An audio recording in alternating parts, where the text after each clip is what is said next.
Oh, today I'll be doing my review of Muppet Monster Adventure. As I saw this video last night, it's gonna be a huge request to Fairly Odd Gamer.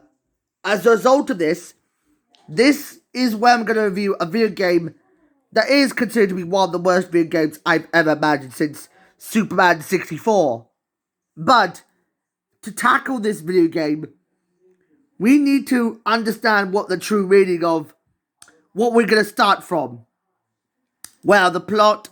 Before I talk about the plot to this video game, just because I've learned something very familiar, Muppet the Monster Adventure, which was based on the unproduced 1996 Muppets Haunted House movie, which would be used for the USA, although its market-based titles would be Muppets Haunted Hotel and Muppet Haunted Movie. Well, if you live in Canada, it would be called Muppet Haunted Movie. But if you live in the UK, it would be called The Muppets Haunted Hotel. For some reason about this script, according to a press junket from 1998, which was written by Dan Milano, was very interesting. The concept would have been about what the game would be based on, but if we're not going to waste any damn time, let's find out what happens in this game. The plot is simple. Robin the Frog is delighted that the Muppets are going on vacation, but his hopes are dashed when they're going to a rundown old castle in the middle of nowhere. In what his uncle reminds him that they've been accompanied by Dr. Bunsen Honeydew on a journey for the reading of his uncle's will, so they can learn the value of friendship. But, much to his surroundings, he becomes frightened by a shadowy figure that Robin decides to kill himself by fainting. But then, Robin the Frog is awoken by Pepe the King Prong, who has managed to explain that he rescued him in an underground laboratory, for whom Pepe mentioned that Robin decided to pretty much commit suicide by getting himself killed in a fainting accident. For some reason, for no good reason, that the group of Muppets, except for Animal and Elmo, were ambushed by being transformed into mutated creatures by the castle's evil energy. Does that sound kind of familiar to that of the Force from Star Wars? Because I don't get it with this substance. What kind of evil energy does it come from? What kind of hideously infectious disease-like substance was referred to as the Force? Does it sound ridiculously familiar to Star Wars? Now, speaking of Star Wars, in addition to this, the only way to permeate the entire nearby village by saving it from being twistedly evil, Robin has to do this deed by giving him this special glove. Wait, a special glove called the Power Glove? Does it sound very, very familiar in what I saw on the Nintendo Entertainment System console? I know it's for SNES for some reason. That was used for a 1980s movie called The Wizard. Kind of familiar? Speaking of that, we're not mentioning about the director's name. It would take the force from the monsters and store it in a evil-sealing backpack. It would only work within the amphibian anatomy. But he sends Robinos away to collect the force from the village and save the Muppets from being mutants forever. And now, here comes the most bizarrely twisted, mind-raping loading times I've ever imagined. Now, I am going to demonstrate this terrible experiment on what you see on TV. And now, you're about to give yourself some brain draining. As I noticed, there's something bizarrely shocking. What you can imagine, something ridiculous of something boring. Now, let's try this out now.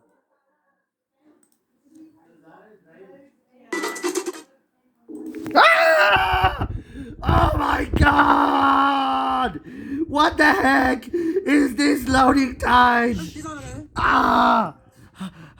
All I can say is I really hate the loading times. Specifically the whole Fruit Loops-esque hyper-inducing sequence. Oh my god. Jesus Christ. Can you please save me from this monstrosity? Oh no. Oh my god. What the heck am I feeling into it? You know what they say? There's no turning back. You know what they say? It's kind of bizarre and twisted in my opinion. Now, speaking of that, when Robin embarks on his journey, he confronts the Swedish chef and Rizzo the rat, who needs... First of all, the Swedish chef needs his ingredients to be collected, but for Rizzo the rat, he steals a Muppet token for whom he's working with the main villain of the video game, is telling Robin to come and get it in numerous levels. And Beaker, who appears to be a jetpack, can pretty much get himself killed by destroying obstacles in Robin's way. And he's able to travel he pleases whenever he's gone to the hub to travel to the village's areas. Although he fights his way to the innards and grounds of Castle Von Hyde itself, he faces the corrupted knights and guards before defeating the Count Gonzo Dracula mutant creature, Alanos Ferratu. For next up, he travels to the outskirts of the village of the Deadlands, where he encounters some mold-shaking pirates from Pirates of the Caribbean, and reanimated skeletons. He then defeats the werebear monster that turns himself back into Fozzie Bear. Then he goes to the Neverleaf Forest village, where he has to avoid falling prey from some hunters and pumpkin funners who are after him. And also, he needs to fight his own uncle from the eternity of being Frankenstein forever. Although, despite done this, he goes to the weird-dwelling Arabian quarters of the village to defeat the monk monster, who transforms back into Clifford. Now half the village is now safe. He now explores the Madness Marsh. The Madness Marsh? That reminds me of something about Minecraft.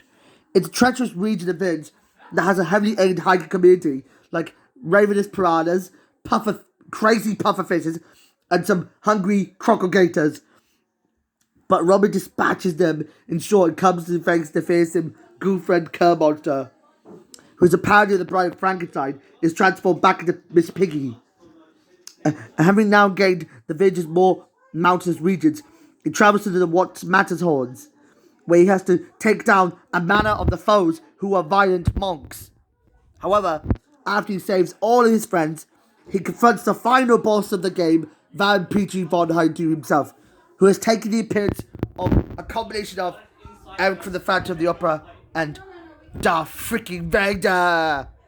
For some reason, I don't get it with the freaking Darth Vader Phantom of the Opera mashup thingamajig that you don't see about what you see. Now, wait a minute. Why would Petrie be drunk to the dark side like what I saw in Star Wars? Oh, come on, this doesn't make sense. All I can say is, does it sound very familiar to what I saw? Wait a minute. Let me just try and find something stupid. As I know Petrie got infected by the Force, how did he get drunk to the dark side? What the heck have they done to him? This doesn't make sense. I don't get it with Petrie being drunk. I don't get it with Darth Robotnik. Oh, come on. What the heck have you done to yourself, Mr. Robotnik Goblin? What have you done to yourself, you Darth Vader ripoff? Why are they ripping Star Wars with Muppets? This doesn't make sense. And now, where was I? So Robin, after he uses the projectiles against him, he finally slashes off his mad soul to rest, having saved everything in the space of the space-time continuum. Robin kills himself to another faint for a second time. He then wakes up by Bunsen, realizing it was all just a dream, realizing it was the butler Chives in disguise, who was the figure that opened the door, who killed him in the first place. And he had an amazing dream of Rose Vengers, all those present. They assured him it was just a gecko ending, and the painting was just extremely abrupt, but the late bound himself. And then he says, shush, and then Paragraph suddenly reappears on his hand again, indicating that the adventure might be more than a dream after all. All I can say is, this game sucks! This is the exact opposite of Crash Bandicoot, with freaking crook thrown into it, specifically the CGI animations and mechanics and special effects of the game are boring as hell. I don't know, it was drawn by a 2-year-old, made by Sony Computer Electronics Entertainment and Midway Home Entertainment, and everything I see in this game is bland, and it's not what I wanted. No, wait, scratch that. If you have actually saw the recent Sonic Frontiers video game, you know they're telling you the truth. That's quite awesome. As I know it had better CGI graphics and better mechanics of its animations, way better than this piece of shit. And you know what I'm gonna give this game? Just a smack dabbing 2.7 out of 10. It is dreadful. It is quite awful that this is nothing compared to what you see on TV. I'm just having a stress, panicking induced pain attack. I gotta run out. I ran out of ideas, so bye-bye.